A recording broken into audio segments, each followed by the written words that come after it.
Greetings to all of you Virginians, the odd ones specifically, and listeners from beyond. This is Alex Koska, host of the show Odd Virginia, and I'm here for just a quick pre-show announcement. Before we get to today's show, I'd like to tell you that we are back, baby. We're back on Spotify, Apple Podcasts, Google Podcasts, TuneIn, Stitcher, and many, many more, because I'm finally in a place where I can pay those distribution costs again. Now, if you like listening on any of those platforms, you can do so again without having to resort to YouTube. I know a lot of you don't have YouTube Premium, and you want to turn off your phone screen while you're listening to the show, but you can't. Well, you don't have to worry about that anymore. So go check us out, subscribe on any one of those platforms that you like, leave us a rating and review, and if you're especially appreciative, click on one of the support links in the show description. Now you may be scratching your head thinking, now what the heck do I get for a monetary donation? Well, at the basic level, right now we don't have any bonus content, but that is something that will come in the future once certain conditions are met. Right now, monetary donations help us keep the lights on, per se. We get to stay on our distribution platforms, which bring in a lot more listeners than the YouTube or the Rumble channels ever will. And with more listeners, that means more stories come into the show. And with more stories coming into the show, it means more content. And once you get to a certain point, you've got enough content that there will be a few episodes every now and then that will be for your ears only. Now, we're not at that point yet, but it feels like we will be soon. So thank you in advance, and let's get to the show, because right now, my furnace is leaking water into my studio, and I've got to figure out how to get that fixed while you enjoy today's episode. So sit back and relax. Here we go.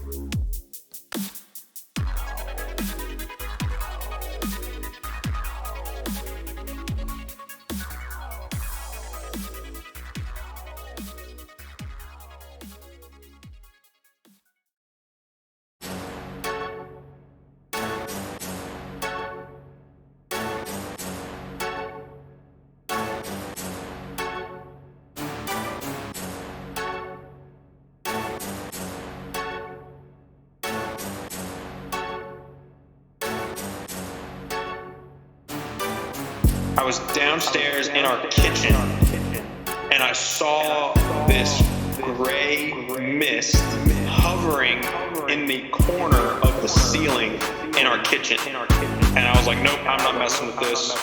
Don't want to have anything to do with this. I turned around and I left. And I was like, I'm definitely losing my mind. All right, everybody. I never thought I would be that guy, that typical YouTuber who says, please leave a like, a comment, and subscribe. Let me get some money. Blah, blah, blah. That's never been my cup of tea, but here we are. You gotta do what you gotta do. What can I say? I didn't sell out, son. I bought in. Keep that in mind. But all that aside, today we've got one of my favorite interviews I've done so far. We've got a lovely couple on, Kanan and Ella, which seem to be budding paranormal investigators. Now, Ella's grown up in a house where it seems like there happens to be an antebellum Confederacy period ghost still waiting for her lover to come home from battle. And Kanan seems to have perhaps purchased an item that has a spirit attached to it. Now, that's about as far as I'm going to go in the intro segment. We're going to let them tell you all about it. And I will warn you that since I interviewed them over Skype, there's a bit of a hiss coming through in the recording. But I'm sure you will forgive me, as this is not a conversation you will want to miss. And we'll get to that in a second, but first I want to invite anyone and everyone who has a story of their own that they experienced within the confines of Virginia to reach out to me at oddvirginia@protonmail.com. Because here at Odd Virginia, we're ready to believe you.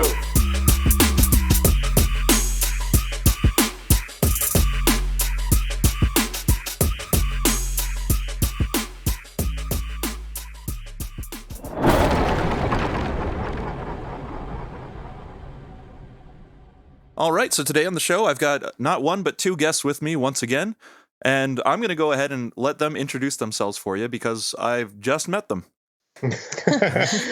All right, so I'm Kanan. This is my fiance Ella. We live in a small town in Virginia called Cumberland. We've been here pretty much our whole lives, both born and raised here, and we've been dating since 2017. Got engaged in 21. Planning to be married here in July. So, and we've had a lot of crazy experiences here in Cumberland and a neighboring small town called Cartersville. Lots of history there, especially that might lend credence to some of the experiences we've had. So yeah, that's us, and that's kind of our, some of our experiences, that we've had here. They've just been absolutely wild. Yeah, for sure. Kanan and Ella, welcome to the show, you guys. Wedding just around the corner, so big congratulations on that. That's very exciting. Thank you. Thank you. Cumberland, I'm not too terribly familiar with. I've driven by a few times on my way to Richmond, but there's a bit of history there, right? You mentioned briefly a Revolutionary War cemetery in the email you sent me. Mm-hmm. Yes. What sort of history, just in a general sense, could you give us about Cumberland? Okay, so Cumberland was founded originally in 1749. The town that her parents actually live in, Cartersville, is right on the James River. It was started out as like a ferry port. They would ferry supplies down the river and make stops in Cartersville, and that's kind of how the village grew up there. There are some local rumors that there might have been some minor skirmishes in the area, but nothing majorly recorded. No decisive action or anything like that happened. But some local legend that there was some action seen during the Revolution down over there. I think Cumberland is probably most famous in terms of history for the Battle of Cumberland Church, which happened during Lee's retreat during the Civil War on his way to Appomattox. The Battle of Cumberland Church was kind of one of the last engagements between the Army of Northern Virginia and the Army of the Potomac before Lee made it to Appomattox to surrender. That's probably where we get, our fame, quote unquote, is from that battle. We're probably 30 minutes outside of Farmville, where Longwood University is located, which is where I went to school at. There was a battle in Farmville called the Battle of the High Bridge, where as Lee's forces were retreating, they actually tried to burn the bridge to prevent the Union forces from crossing and also to prevent the railroad from resupplying any occupiers of Farmville who might have stayed behind. They were unsuccessful in burning one of the bridges. They were successful in burning the lower bridge, if I am recalling my history correctly. But yeah, so the Army of the Potomac pursued Robert E. Lee through Cumberland, Farmville, all the way to Appomattox, and that's kind of where we get our history from for the most part. If anybody knows of Cumberland, it's pretty much for that. Yeah. In terms of other things, I know that some people say that there was a lot of Native American activity around the area. Not so much villages, but it was supposedly a prime hunting ground. We're right next to Powhatan County, which, obviously its namesake is, the Powhatan Indians and everything like that. So, we had that kind of history too, where, you have Native Americans, but definitely the Battle of Cumberland Church and then the Cartersville being the Revolutionary War ferry port are probably the two mainstays for our county. Well, that's a really good synopsis. I thank you for that. Gives everybody a really good idea of what went on in that area. And going back to war times, those burial grounds for soldiers, as well as burial grounds for the Native Americans as well, tend to have a very strong correlation with, I guess you could say, visits from the other side. So it won't be a surprise whatsoever if we end up getting into that today. However, in your email, Kanan, I think the first thing I wanted to get into, you said that Ella, from a very young age, seemed to be very spiritually sensitive and has had multiple experiences growing up. So Ella, would you like to get into any of that? Oh, of course. Where to start really is the problem. Well, I get a lot of it from my dad's side of the family that we've noticed. My dad is very spiritual and is an empath in his own way. He's almost like a magnet for these types of things. And even when he was younger, he would see red eyes in his window at night, a figure run through the hallways in his house, sometimes chased outside by unseen figures, and then he can't find them. And I didn't grow up hearing these stories, but we lived about almost a mile off the main road in the back of the woods when I was younger. And I had a few experiences there where I felt followed a lot. And obviously it's like the woods. So, there's animals, wildlife, sounds that you're not sure where they're coming from. Yeah. But it was a different feeling. It wasn't like, oh, I know that sound. It sounded human a lot of the time. And like the weird sense of being like hunted kind of kicks in, and like you're paranoid and you're looking through the woods to see if you can see anything. That's what really happened a lot of the time at the old house. Back in 2016. Right before we started dating. So I think 16 or 17. My dad got really sick. And so my parents decided to move to a bigger house so we had more space and was more comfortable. And so they moved into Cartersville. And that's when my experiences really started to kick up. We moved into a historic building in the town of Cartersville. And it was 2016. We had just moved in. We put all of our little bags and stuff in the house. And me, my 4 or 5 cousins were like, we want to sleep over. The house is all new. And so we got everybody settled for the evening that we stayed. And it was probably around 6 or 7 in the evening. And we were winding down. I put on a movie for the little ones, or younger ones. They weren't really little, and then I heard this loud, like shattering sound where it's like if you throw a stack of plates on the ground. Okay. And at the time, the house was empty, so it echoed through the entire house. But it sounded like it had come downstairs just below the loft. Were there any plates in the house at all? No, we had nothing in the house. It was all like garbage bags of clothes and coats and blankets and stuff. Huh. So nothing but the chandelier basically was glass in the house and the windows. But we were upstairs in what would become my room, and I froze. And I was like, did anybody else hear that at all? And my cousin, who is my age, she looked at me and she was like, yeah, do we go check it out? And I was like, I'll go first. We'll see what happens. So we crept down the very old creaky stairs and checked the entire downstairs. And there was literally nothing moved. Nothing was broken. Not even like none of the garbage bags had been moved. The doors were locked. Windows were really old, so they had been painted over before we bought the house. So you can't even open those. And I mean, I checked every inch and I was like, I cannot find anything. So that was the major one. The phantom sounds. Yes, Yeah. phantom sounds were the first thing that started for me. Was there anything else in that house in particular that made you think it might be the house? Or do you think that there was something more attached to you or trying to fool you in a certain way? So when we first saw the house, before we like settled on buying it and everything, we did a walkthrough of it. And I went off on my own because the house was just creepy to me. It was beautiful on the outside, beautiful Victorian home, has the round column room in the front. I mean, it was just beautiful. But you walk in and it's just a weird vibe straight away. So you come in the back door and it's a modern glass back door. But to the side is the old entrance to the cellar that they had not blocked off, but locked. Because the stairs were rotting away. And so I looked at that and I was like, that's creepy. I don't like that. And maybe it's a fear of basements that I have, but it was like, I really don't like the feeling of this space. So I checked out everything else and everything felt fine downstairs, but I went upstairs and I just got a whole different vibe, especially from the room that became my room. It was tense. I guess it was very, very heavy and I felt very uneasy.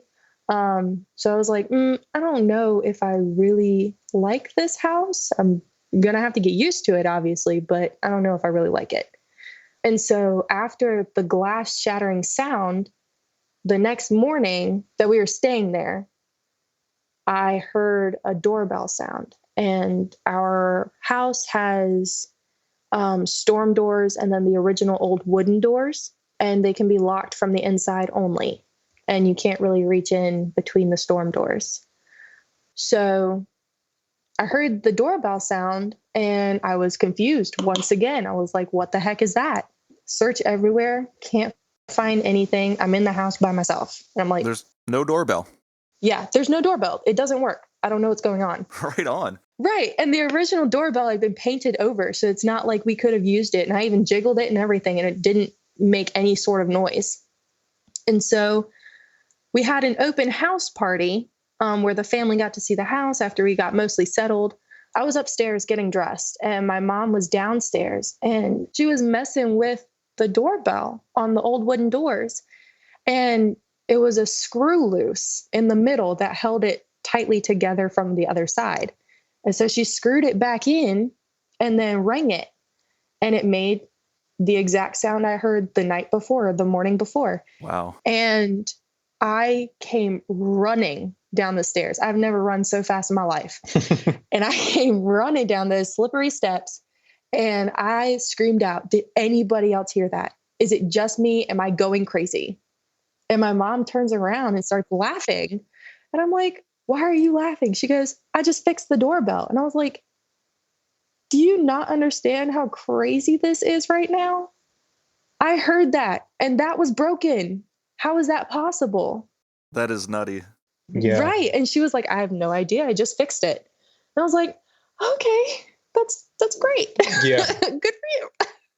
But I found that it was more of the house at first that gave me that really uneasy feeling, because I never felt like that, other than being like sense of being watched all the time back in the woods. Mm-hmm. I never felt like anything was specifically attached to me or following me around until we started actually like living in the house. Tell them about the brownies. Oh yeah. About I would say the first month that we were living in the house, my mom decided to bake some brownies for school, I believe. And she had done all the preparations, preheated the oven, stuck it in there. Nothing was like given sparks or any kind of malfunction. And she stuck them in and walked away for maybe 10 minutes. And she was like, "Something smells like it's burning. What is that?" And so she goes to check, and it's the brownies. And she's like, "That doesn't even make any sense." And then she checks the stovetop, and it's set from bake to broil. Oh, no. And she had never pushed any buttons or anything. And I mean, the temperature was way too high, and it was set to broil. And she literally was so angry that she turned around and screamed through the house, "Whatever you are, I'm not going to make you leave. But if you keep messing with my stuff, I will." So she was hip to it. Yeah. My mom is more, what's the word? She's very, while Ella's dad is very spiritual and, kind of connected to that side, Ella's mom is more, I don't know what the word is. I mean, things don't happen to her as much as they do to Ella's dad, but her mom is very kind of involved in that world. Like growing up, she kind of dabbled in the Wicca thing and stuff like that. So she's involved in that kind of, that mindset of like some things that happen don't have a logical explanation, but she's not so much as connected to that side of things as Ella's dad is, where, he doesn't go looking for it. It finds him. Yeah.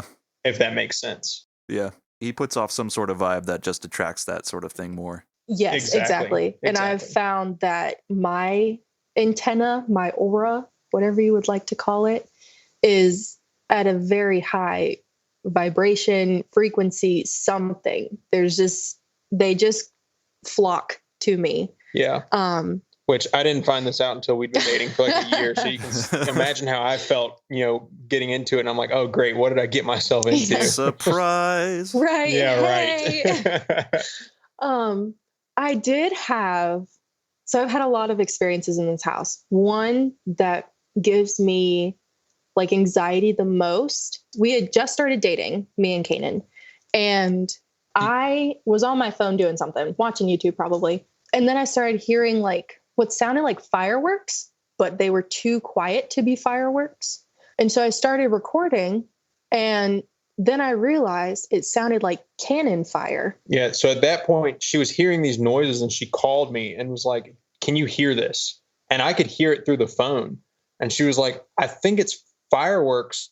But so the way that their house is set up, they're kind of at the top of a hill and her room is on the second floor. And it's kind of in that sort of, like cupola, whatever it's called, the round part of the house. Okay. And if you look out the windows, you can kind of see over the treetops, and like I said, they're right on the river. So it kind of flattens out a little bit as you go down the hill towards the river. So from her window, you can see for a pretty good while. And she was like, "It sounds like fireworks, but when I get up and look, I can't see anything." Mm-hmm. And there was no, it wasn't around a holiday. There were no events going on, so no reason why there should have been fireworks. So she calls me and asks me if I can hear it. And I'm like, "Ella, that sounds like cannon fire." Yeah. And so I was a history major in college. And so I'd spent a lot of time around, the Civil War battlefields, doing studies and stuff like that. And so I was very familiar with the sounds of cannon fire and, musket fire and things like that, just having been around reenactments and things like that. And I was like, "Ella, that sounds like cannon fire."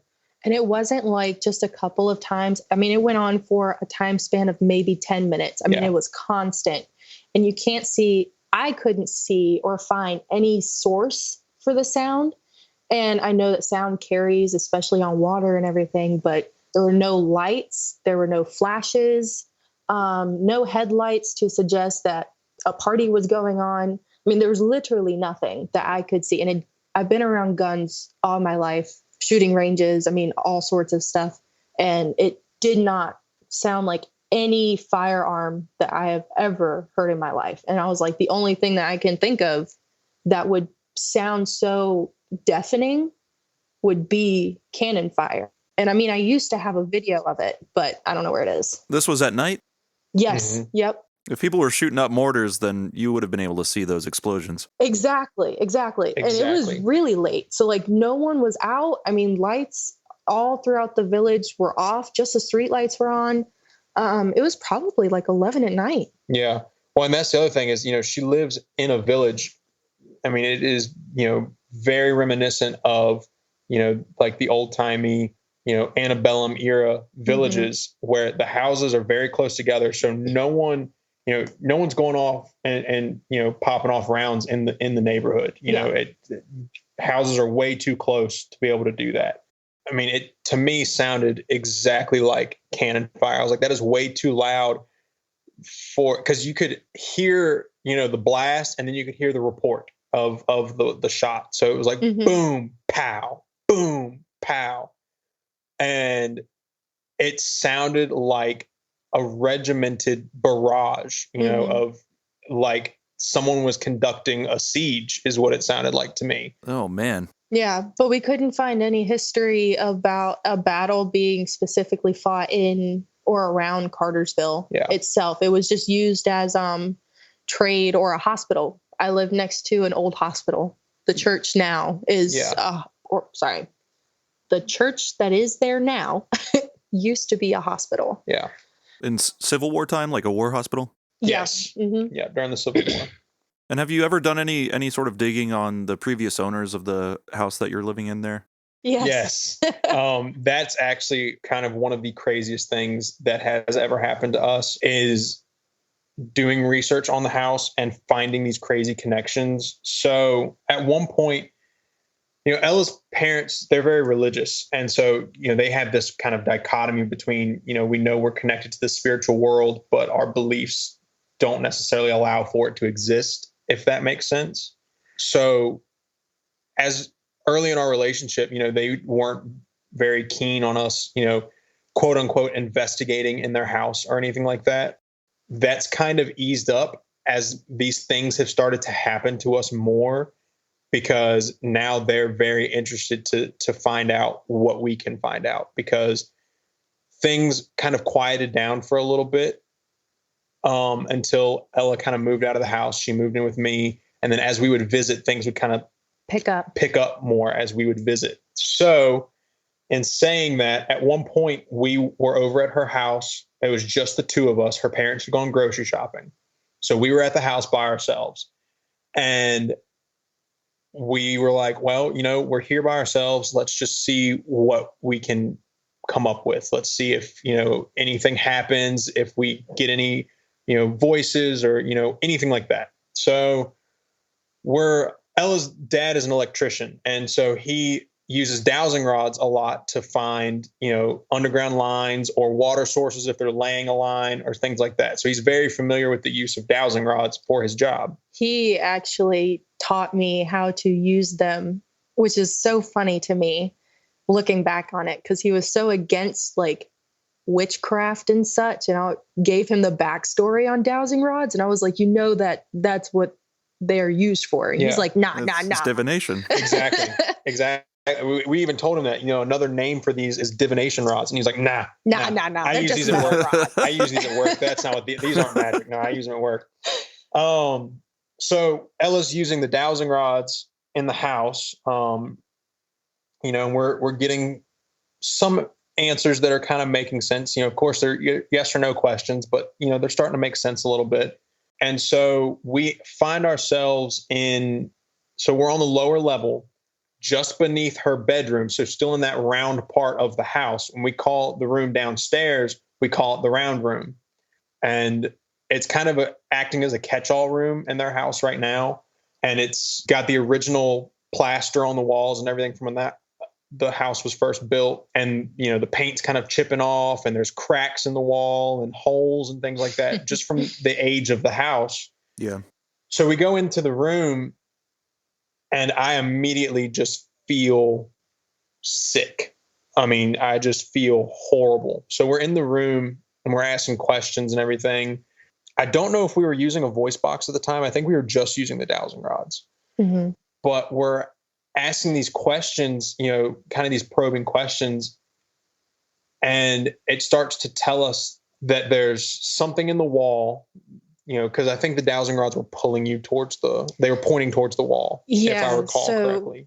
I don't remember the exact question, but it was, can you show me what you're talking about? And how I use the dowsing rods is I ask a question. If it's a question that can be stationary and doesn't involve a direction, then I just stand still and let it do its thing. But if I'm asking it to show me something, I will carefully move in a certain direction, readjust them and let them do their thing. And it was pulling really hard. I mean, it wasn't like forceful, like dragging me, but there was also like this just aura coming from the round room. And so I went in there first and Kanan followed me in after. And as he stepped in, you could just see the color literally drain from his face. I mean, he just looked like he had come down with some kind of sickness and had like a migraine going. But I was walking around what I could of the room and it pointed me to a outside wall. So at that point, when the dowsing rods were pointing towards the wall, we were like, okay, well, we're not going to get any more information from just the rods. So we decided to do the Estes method, if you're familiar with the Estes method. I don't think I've ever heard of it.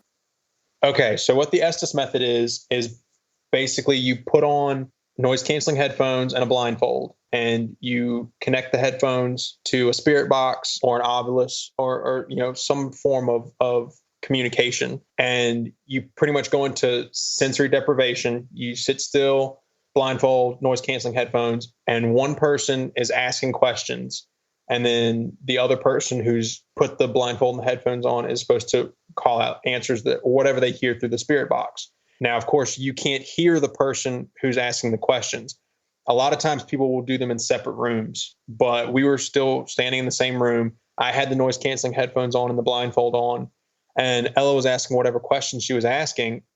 I obviously couldn't hear anything that she was saying. All I could hear was the spirit box scanning the radio waves, and whatever words that came out, I was repeating.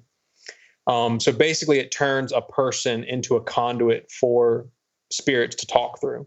Right. And we've found that to be one of the most effective methods for us to communicate with the unseen. Mm-hmm. So I'm sitting in the round room. She's still walking around with the dowsing rods. I put the blindfold on, the headphones on. She starts asking questions. And basically the information that we came up with from what her questions were and the answers I was giving was that there was a female spirit in the room.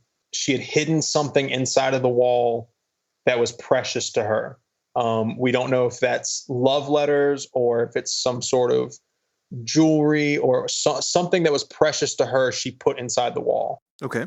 The really crazy part is that she started communicating directly with me. Not that I knew it at the time, but she was communicating directly with me and saying that she knew me in a past life, that I had betrayed her, that I had left her somehow.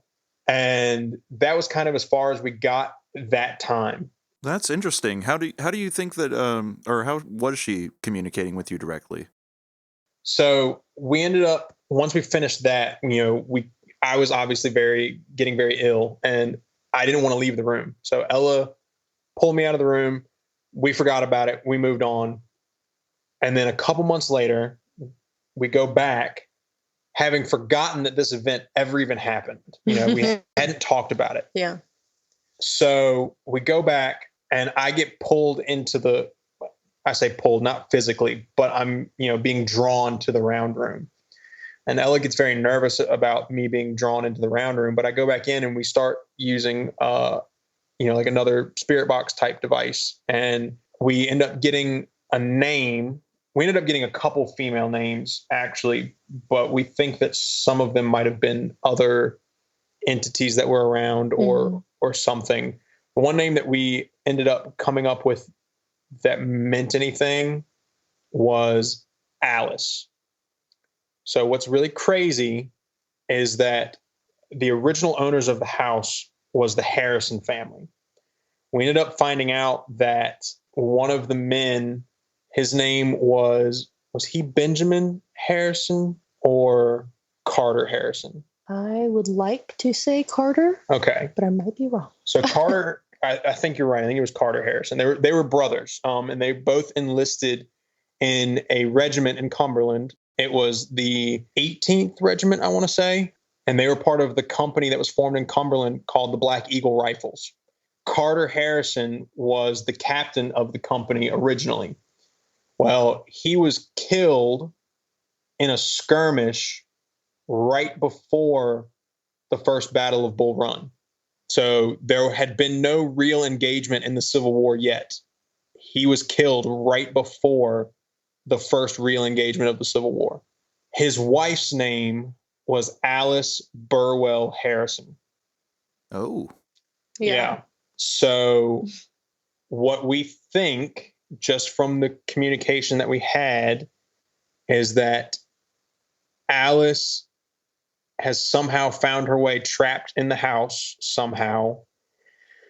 She thinks that I am somehow connected to Carter, whether I don't really believe in reincarnation, but that seems to be the direction that the spirit box was taking us, was that I'm somehow a reincarnation of him or connected to him in some way to a point that her spirit was reminded of him by me. Mm-hmm. Okay.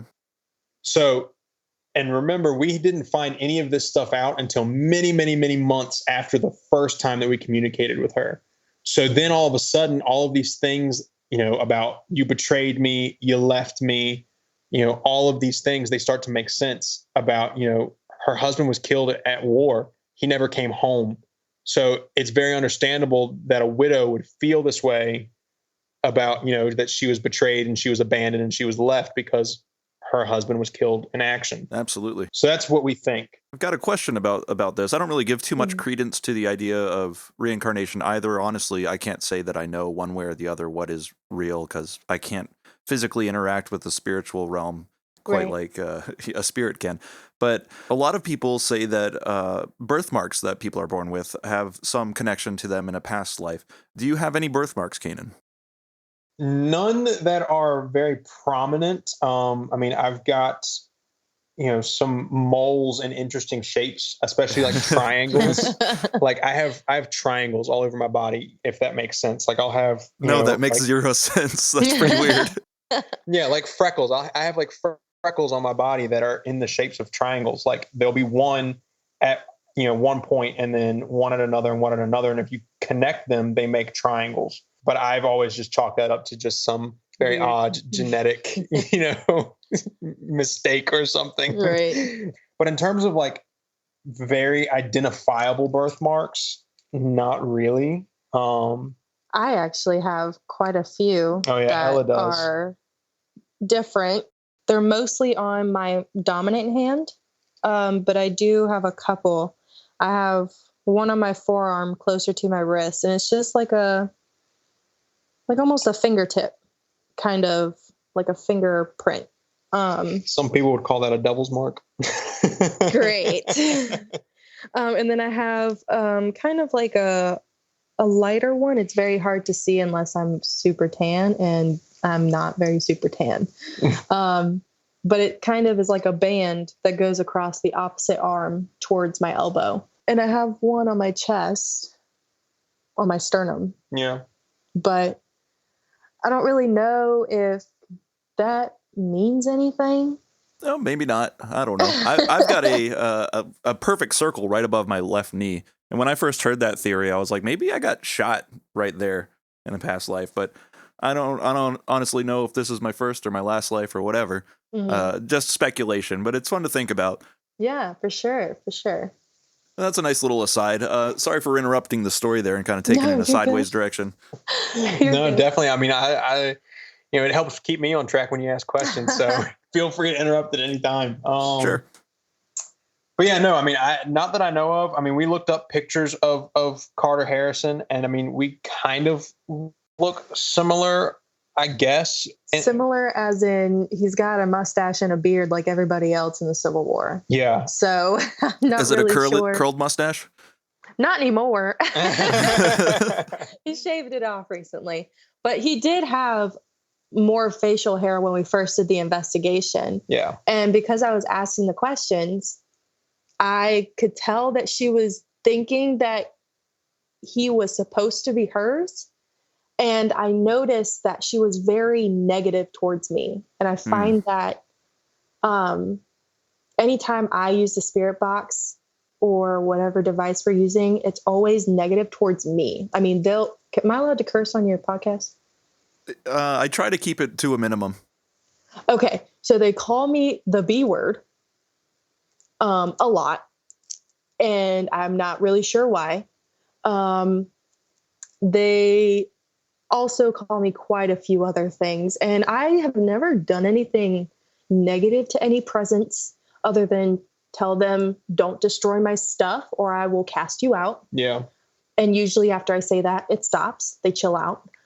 We were doing this spirit session and the dowsing rods were going insane, like in circles. And I felt like I was being isolated, like I was being told to leave the room. And I could just tell because there was a chair in the middle of the room and Kanan was sitting on it.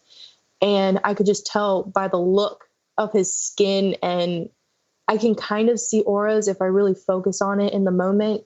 They're not always accurate because my eyes kind of play tricks sometimes, but his was just so gray, like it was being sucked out of him. And I was like, we need to leave now. Yeah. We need to get out of here. And I told Alice, who we presume to be Alice, he's not going with you. You need to back off. And for a little bit, it was okay. Mm-hmm. He came out of the room and he was feeling better. It seems like she's more isolated to that round room. Like she's watching the road and stuff because it's just full of windows. So that's kind of the feeling I get when I'm there. I get uneasy when I sit in the living room next to the room. So I always try to close the door because I'm like, I don't want something watching me. Yeah. And I can't see it. What's really crazy is the last time that we were over there, I'd gone into the round room and Ella had followed me in.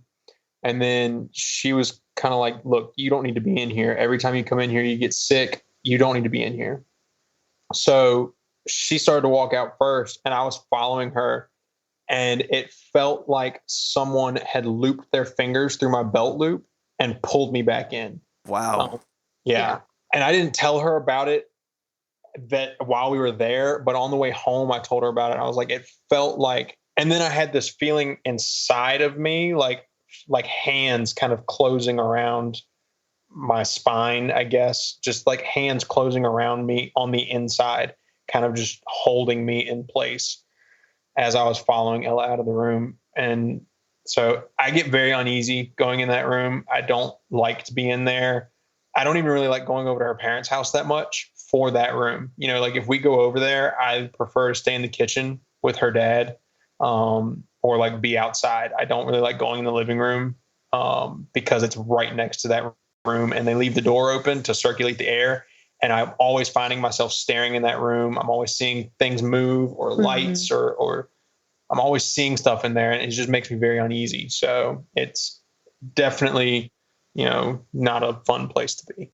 Do you think that the overwhelming presence in that room in particular is because that Alice may be waiting and staring out the window in hopes of the return of Carter from the battle? If it is Alice, I do believe that she is waiting still. Mm-hmm. And I also believe that she knows he's not coming back ever. And so since Kanan, you've been identified with Carter, perhaps, all this animosity that's coming your way, Ella, could be out of spite and jealousy. Exactly. I mean, that's exactly how it feels, is like you kind of stole my man, sort of kind of feeling like you don't need to be in here. I just need to talk to him kind of feeling. And I let her know, whatever it is, I keep saying her because that's who I think it is, but whatever it is, I let them know, I'm not leaving him in here.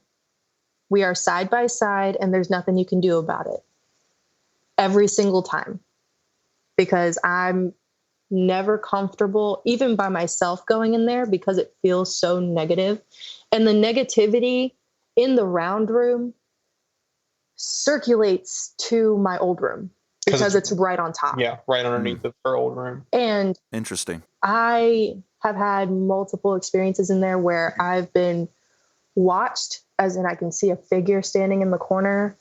I've seen shadows in that room. I've heard footsteps trace the outside of my windows all the way around at least 4 times. I've heard footsteps are banging in the crawl space above my room. It's a super small attic, fit enough for boxes. Like you can't stand up there. So I just call it the crawl space. Okay. But I mean, there's not even enough space up there to stand up to walk around. You have to like crawl to grab boxes or like just stick half your body up there.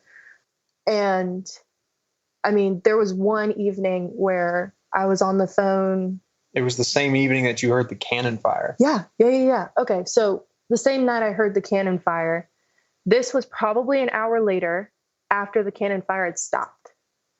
So it's probably 12:30, 1 o'clock in the morning. At the time, I had a dog and he would sleep in my room with me. And I would close the bedroom door, turn off all the lights, close curtains, whatever. And I noticed a shadow outside my window. And I was like, that's weird. I'm on the 2nd floor. Who's outside? And there's a window outside my room that you can open to get out onto the roof. But it's 1 o'clock in the morning. So I go out there really quick and check to see if there's anything there, if it's open, if one of my siblings had gone out on the roof for some idiotic idea. It was nothing. It was locked. And I was like, okay. And so I went back to bed and I was just laying there. And then all of a sudden I just hear heavy heel to toe, like heavy boots trace the lining of my windows. Like pacing back and forth, standing guard. I mean, they would go from left to right in a calm, steady pace, stop for a few seconds, and then it sounded like they were shifting the weight on the floorboards. Like someone was just kind of standing there, watching, waiting, whatever. And then I saw a shadow pass by the middle window, and I was like, okay, that's really weird. Like, the street lights wouldn't even cast a shadow that far if someone was walking on the street, So I got up and looked again. I was like, who is outside on the 2nd floor? Obviously nobody. My dog is looking at me like I'm crazy. And so I go back to bed, lay down with him. And then he starts being on alert, ears perked up, staring at the corner of my room. And I was like, oh my God, are you kidding me? And so we're standing there, and I turn my phone on for a video and recording. I'm just like waiting for something to happen. And I start hearing the feet pacing again, circling my room. And I don't have anything in my room that would make this noise. No computers, nothing, not even air conditioner. I don't have anything that could make this sound possible. And it went on for about 20 minutes, just back and forth.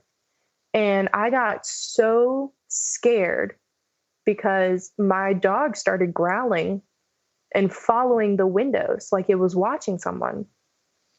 And I was like, okay, I'm going to go. I'm going to make a run for it. I'm going to sit outside the room until I feel comfortable to go back in. And so as soon as the pacing stopped, I bolted for my door. My dog didn't originally follow. He was still staring at whatever it was. And I said, Peabody, come on, let's go. And he races out the room, follows me. You say your dog's name was Peabody? Yeah. Yeah. So they got two of them as puppies, and their names are Peabody and Sherman. Yeah. Oh, good. Rocky, is that a Rocky and Bullwinkle? No. It was. So I don't know where the names actually came from. It's from an old cartoon. Yeah. Yeah, I know like the cartoon, but I think when we first got them, a little off topic scenario. When we first got them, they were the only two in the litter. And we just called them twins because they came out basically the same time. And my dad, we brought them home, and my dad just started calling them nicknames. You know, he's not an indoor dog kind of person, but he was just calling them random names. And then he said, Peabody and Sherman, stop chewing on those boxes. And as soon as he said Peabody and Sherman, they both perked up and stared at him dead in the face.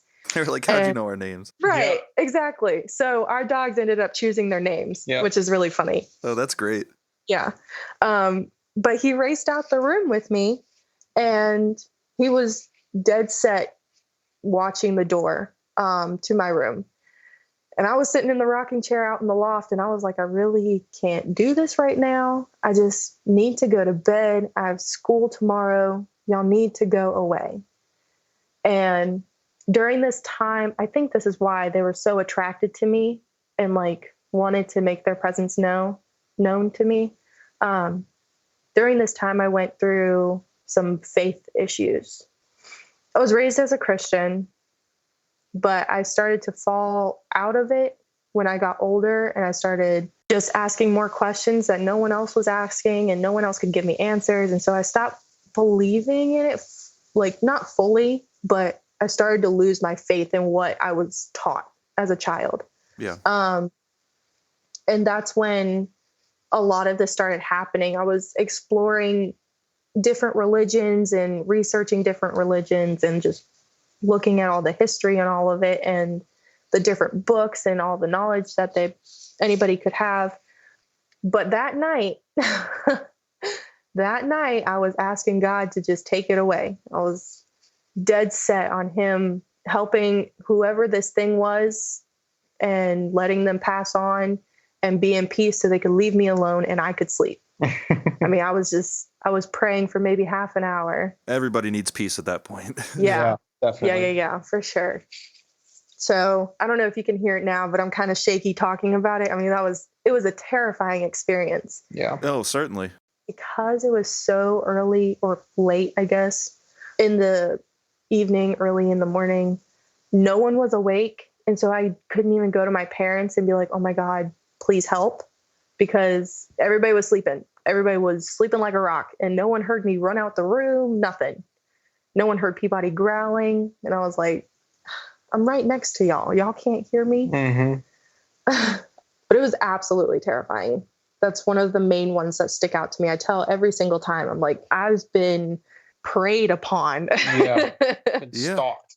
It was awful. Yeah, that's a very oppressive feeling to think that there's some sort of unseen entity kind of surrounding you or nearby you or looming over your shoulder. Yeah. I had that through multiple years when I was younger, and I was very strong in my faith at the time. I felt I would, read my Bible every night and whatnot, but it always just felt like there was something always after me. Just it wanted to wait for that 1 second that it could just like snatch my soul out. That's what it felt like. Mm-hmm. And it's absolutely terrifying. Yeah. What are some other ones? I have so many. So after I moved in with Kanan, things didn't happen right away, but I would hear little noises that he wouldn't notice, or I would see little orbs or something that he would not notice. Or like hear voices. Or voices. That happened a lot, where like we'd be sitting in the living room and she'd look up and be like, "What'd you say?" And I would be like, "Nothing. I didn't say anything." She was like, "You didn't call my name, or you know, whatever it might have been. You didn't say this, you didn't say that." And be like, "No." And she'd be like, "I literally heard you say something." Yeah. A lot of the time it would be his voice calling my name as soon as he would walk away from me or like out of the room. And at that point, I felt like it was antagonizing me or taunting me and like wanting me to get upset. Mm-hmm. And there was one specific time where he had just gotten an old wooden desk for his study. Oh yeah, you weren't even living with me yet. Yeah. Because I got that for my 17th birthday. So we had been dating. We started dating in July of 2017, and my birthday's in August. So I turned 17 in August of 2017, and we moved that desk in. So the way our kind of living situation works is that we now live in an addition that's built onto my parents' house, and it's kind of separated from what we call the big house, which is where my parents live. It's separated from their house by like a 20-foot hallway. And so, I mean, we're completely, separate from them. That hallway is the only thing that connects the two houses.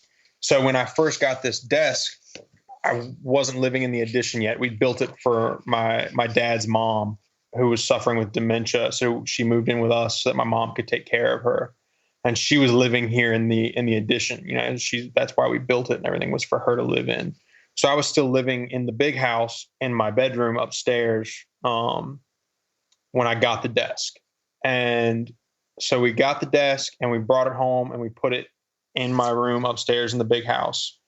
And I mean, I was just, thrilled by the fact that I had this antique. I mean, it has a plate on it of its manufacture date. I think it was manufactured in like May of 1872 or something like that. Yeah. So, I mean, it's original antique, roll top desk.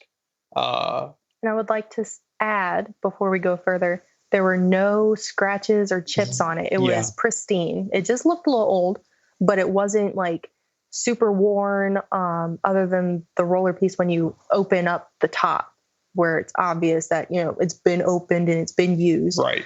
There were no marks on it. Yeah.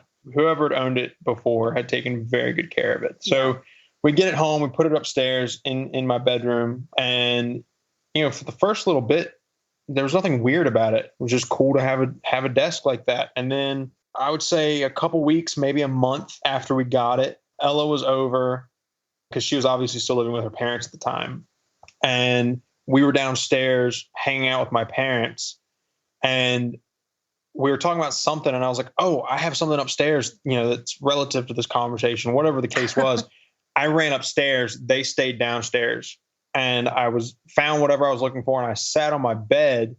So my bed was up against the wall. And from where my bed was, if you sat on the edge of it, you could look out of my bedroom door and down the hallway to my parents' room. My parents lived on the opposite end of the hallway to me. So I was sitting on the bed and looking at whatever I had just gone upstairs to grab. And out of the corner of my eye, I saw a figure walk out of my parents' room down the hall, and there was a bathroom in the middle of the hallway between my parents' room and my room. And he turned like he was going to walk into the bathroom, but he turned a little early and disappeared into the wall. And he was, from what I could gather, like I said, I just saw it out of the corner of my eye for, a split second. I didn't really look up until he disappeared, but he was, from what I gathered, was an older gentleman, kind of dressed in like kind of 1930s ish, like the white button up shirt with the sweater vest. Okay. and kind of like a newsy cap, like the Peaky Blinders type hat. Yeah, like a cabbie hat. Yeah, exactly. Wearing a hat kind of like that. And what I thought was gray slacks. As soon as I saw it and realized, oh my gosh, I just saw a person, I bolted downstairs. Yeah. But, after kind of processing it for a little bit, I realized I never actually saw any legs. So what I thought was gray slacks was actually just this kind of misty amalgamation of this shifting kind of form. Okay. And he wasn't really walking down the hallway. He was gliding more down the hallway. Wow. And I didn't know what to make of it. I thought I was going crazy because at this point, like I said, I didn't really find out about Ella's kind of connection to the supernatural and paranormal until much later in our relationship. Yeah. So I thought I was just going crazy. My mind was playing tricks on me. Whatever. I'd eaten too much peanut butter the night before. Something. I don't know.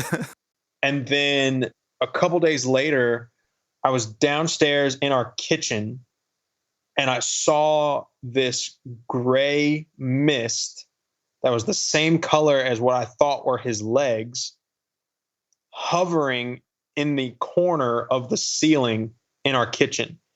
And it kind of spread out across the ceiling, kind of like it was moving, but it wasn't really moving away from the corner. It was just kind of spreading out across the corner.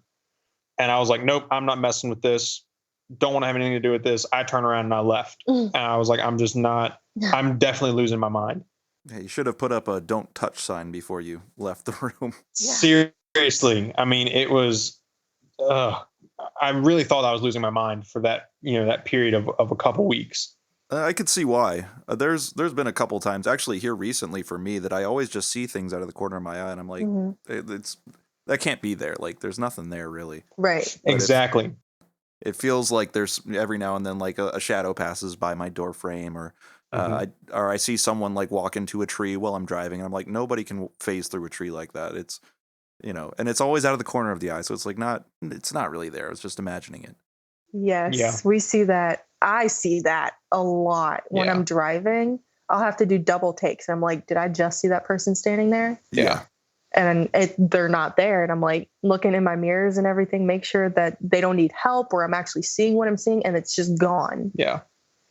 So then Ella moved in during COVID. It was kind of actually an accident, a happy accident, but it was an accident of her moving in because COVID started the spring of 2019. No, 2020. Yeah, that sounds right. It was 2020 because I was about to graduate college. I had just come off of spring break and she had just started spring break from her college. So I was going back to school. She was staying with me for her spring break. I'd only been back to school for like a week or two before Longwood had its first confirmed case of COVID and they shut down the school and we went to online learning.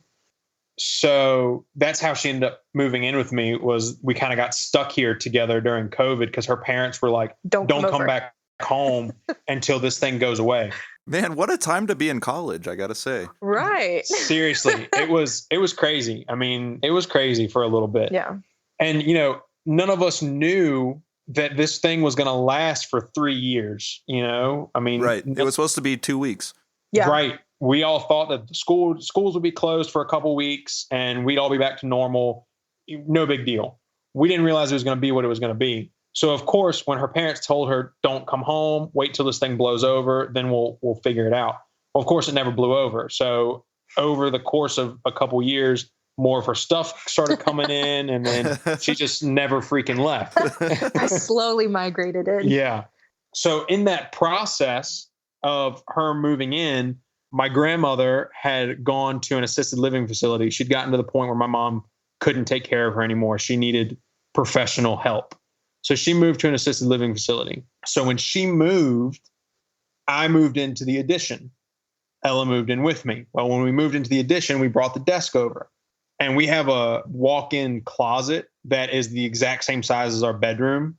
So it doubles as my study. I've got a giant cedar bookshelf that's set into the wall. When the house was built, they actually built this cedar bookshelf into the wall. Why would they put a shelf in the closet? It was made for her shoes and jewelry. I mean, this woman, his grandmother, just like, she was on the verge of being on the show Hoarders. I mean, she had so much stuff and stuff she didn't wear. I mean, it was just all like, had tags on it. So they made her a massive walk-in closet. Yeah. Because she had just too much stuff to even think about doing anything with. Yeah. My grandmother was like, her daily fashion was like kind of Kentucky Derby. If you can picture that. I mean, like the gaudy jewelry, and I mean, that was her daily fashion.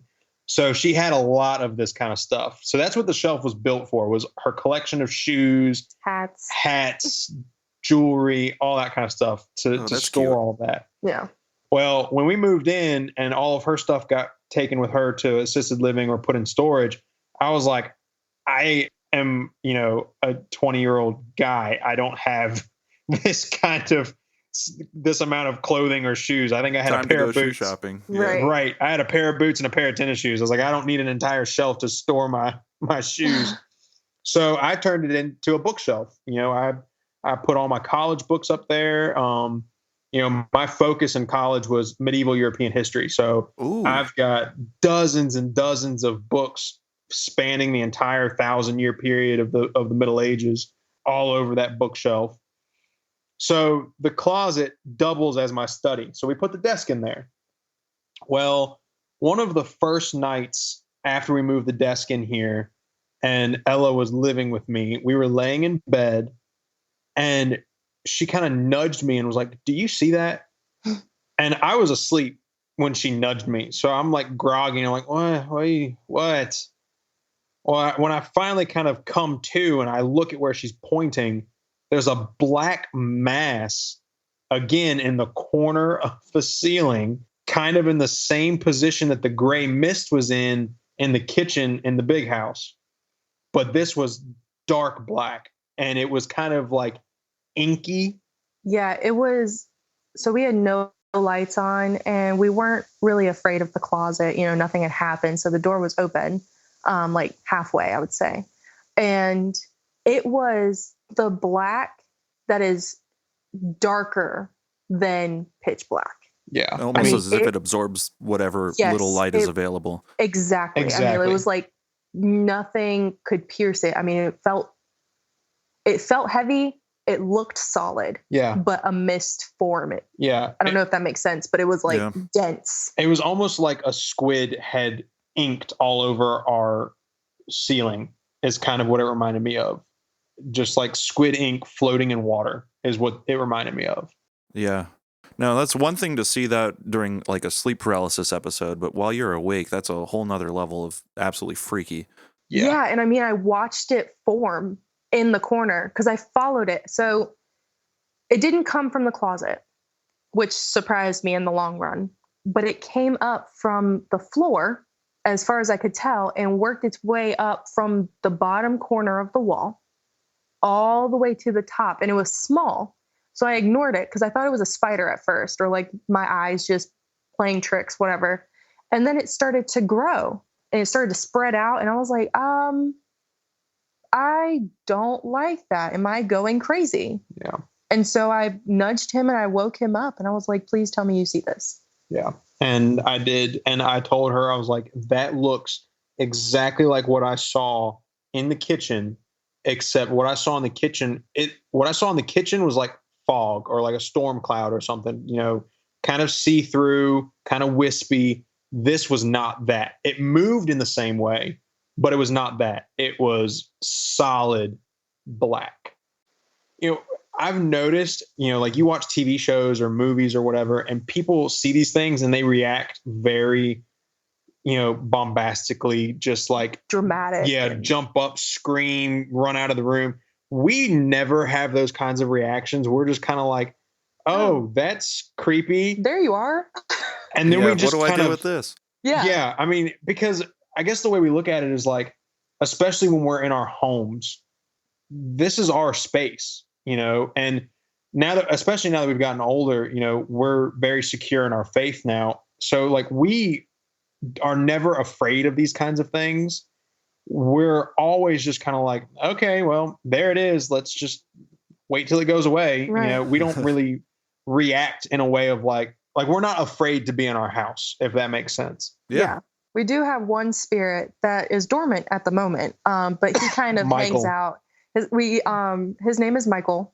Well, we've named him Michael because that's the name we consistently got through our spirit sessions and using the dowsing rods at the same time. Yeah. Hey, a little backstory on Michael, our friend. Apparently, from what he tells us, he has been watching over me since I was a child. Yeah.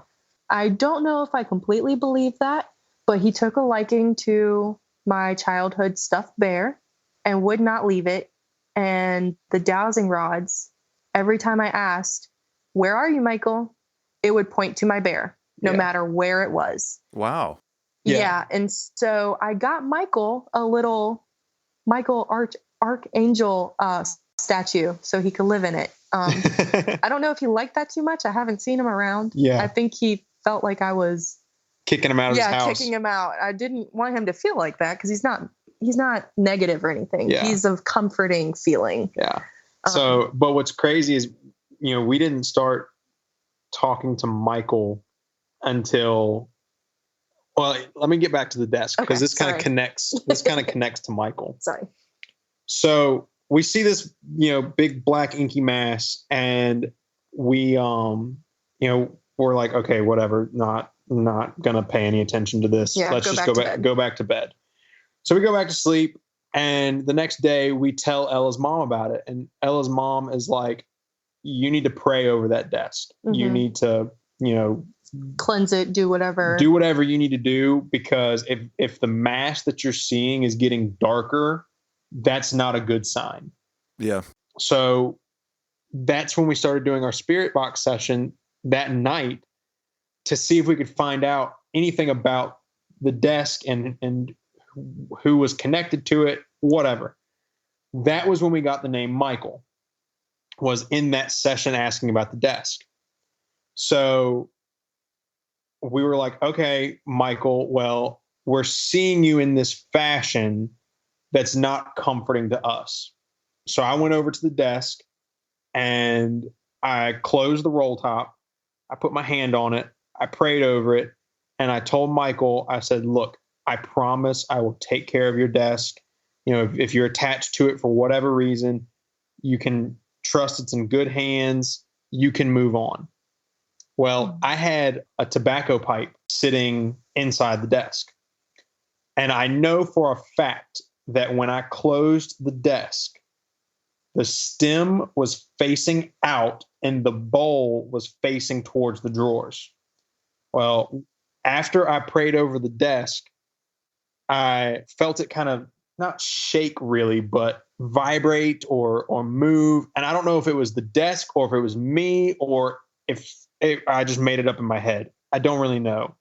All I know is that when I opened the roll top again, the pipe had spun around. And now the stem was facing the drawers and the bowl was facing towards me. Total 180. Total 180 spun around. Yeah. It was absolutely the freakiest thing I've ever witnessed in my life. Well, unbeknownst to us, a couple days later, we're in the study. We're looking for some paperwork or something. And there's a set of drawers underneath the actual roll top part that can only be opened, at least the top drawer can only be opened if the roll top is closed. So I closed the roll top to open that top drawer. And on the surface of the roll top is an M scratched into the surface of the roll top when it's closed. And it was not there before. That's why Ella said when we got it, it was pristine, because that scratch was not there before. But when we closed that roll top, there was an M scratched into the surface of the desk. M for Michael, yeah? Yeah. M for Michael. Is at least what we think. That's what we connected it to. I mean, they could be completely unrelated because, like Ella said, after the fact, when we continued to kind of do spirit sessions in the house and we continued to communicate with Michael, it led us to believe that it had been watching over Ella her whole life. So we don't know if it's the same Michael that was in the desk and then moved to her bear. It doesn't really add up if it had been watching over her whole life, because like I said, we didn't get that desk until 2017. So if he was attached to the desk, and Ella wasn't living here yet. No. So when we first got it. So if it had been watching over her whole life, how it connects to the desk, I don't really know. That's why I tend to think that the Michael that was attached to the desk and the Michael that she talks to now are separate. They're not the same entity, because the Michael that was attached to the desk, like I said, was very domineering, very, I'm going to make you see me. Mm-hmm. Whereas the Michael that she talks to now is not like that. He's very meek, very, only going to answer questions that he's asked, only going to talk when spoken to. Mm-hmm. He's not making himself known constantly. Whereas whatever was attached to the desk was trying to get us to notice it whenever it could. Yeah, for sure. Like I said, we did the sessions with the bear and moved him around in different spots, and the dowsing rods would point to them. Michael's presence is a guardian type. It's comforting. It feels like being wrapped in a safety blanket, which is so weird to say out loud. It's appropriate for a teddy bear. Right. So oh my gosh, more backstory on my sad life. I have a fear of thunderstorms, and this goes back to when I first got the bear. We were home from school, and my parents had given it to me as a gift, a birthday present. I was probably 3 or 4, but I remember this so vividly. And we had a couch that was lined up against the front windows of our double wide at the time. And as a child, I liked to sit out and watch the birds and the squirrels and stuff. And so I started watching the rain, and then a huge thunderclap shook the entire house to the point where stuff in the house rattled. And it was just so traumatizing as a 3 or 4-year-old, not having anybody else around other than my 7-year-old brother at the time. And so I just clung to that bear anytime I was lonely, sad, upset, angry. I mean, it was just a comforting thing. And I mean, sometimes, this is going to be embarrassing, but sometimes now, just to feel that comforting peace, I just hold the bear. I just chill with it. Yeah. I mean, even as a 23-year-old woman, yeah. still. I just kind of hold its hand, and I'm like, feels better. There's no shame in that. Trust me. I'll do the same thing. Yep. So, Alex, are you familiar with the concept of the egregore? I don't think I've heard of that, honestly. So, egregore is this concept of kind of like the collective unconscious. Okay. And that if enough people believe in something, or if you believe in something powerfully enough, it can manifest itself. Yeah, the idea of like a tulpa. Right. Correct. Right. And so my feeling towards the Michael and her bear is that Ella, as a child, had these intense feelings of fear towards thunderstorms and comfort towards the bear, that it manifested into this comforting being. Yeah. And so like egregore tends to not be so, I mean, it has a spiritual aspect to it, but it also kind of factors more into like the science of the mind and how little we know about the mind. So it doesn't necessarily have to be supernatural or, paranormal or spiritual. It can literally just be some form of manifestation of the human mind, something that we don't really understand yet. Right. That's kind of what I believe happened with Ella and the bear, is that she's kind of manifested this entity or being or spirit or whatever it might be into her bear because of those feelings of comfort that it brought her during those times in her childhood, and still having that fear of thunderstorms to the point that I'm going to embarrass you for a little bit. God, let's do it. To the point that even as a 23-year-old woman, if we have a bad enough thunderstorm, she will take her weighted blanket and drape it over her head and go sit in the shower. So that's okay. I'm not laughing at you. Yeah, you are. Yeah, you can laugh at her. It's fine. I do it all the time. I only do that. First of all, I've only done it once. Yeah, it was only one time, but it was absolutely adorable. And it was because we had gotten a tornado warning.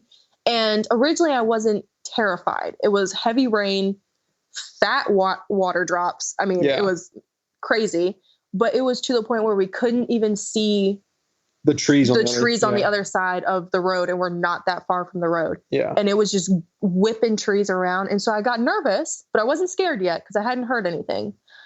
And then thunder happens and lightning. All of it happens at once. And the tornado alarm goes off on our phones, both of ours, high volume. Yeah. And it immediately sent me into fight or flight. And I went into freeze. Yeah. She didn't fight or flight. She froze. I froze and I started crying and I started panicking. And I was like, I am going to pass out. Yeah. Because it's such a strong fear of mine. And I don't really know where it originates from other than that vivid memory of just watching it all happen so close to my face when I was a child. Right. Mm-hmm. And it's just stuck with me through 23 years of life, or, well, I guess 20 years of life if I was 3. Yeah, if you were 3 or 4.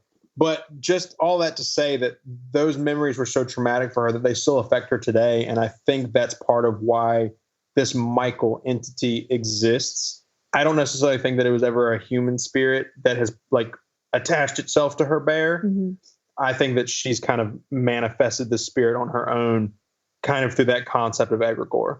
And I think that's totally plausible. I know scientific studies have been done on the effects of the human mind and concentration and willpower on external things, whatever, physical objects from either across the room to, across the continent. Mm-hmm. But there's so little known about it that we really can't say, especially not when it comes to the spiritual. Right. Exactly. So all I can really say is that's plausible, definitely a possibility. And guys, I'm having a great time hearing these stories, but unfortunately we're actually coming to the end of the allotted time I had set for the episode. Okay. So if you're down, we can...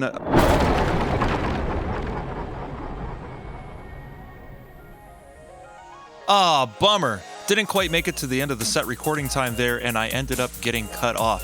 However, what I was asking Kanan and Ella was if they wanted to, they could continue on a second episode. And they agreed. So our next episode, we're going to hear a little bit more from Kanan and Ella. Excellent! They're an absolutely delightful couple, and I'm very glad I got to talk with them. Unfortunately, I didn't have the presence of mind during the interview to ask if they'd ever considered digging into the wall in Ella's parents' house to see what it is that Alice had stashed away there that was so valuable to her. Maybe we'll never know, but if you have any thoughts as to what that could be, leave a comment in the comments below. Could it be some love letters, some wealth, perhaps just a pack of Crayolas? I have no idea. But I'd like to hear what you might think about it, or if you've had anything strange found in the walls in your house.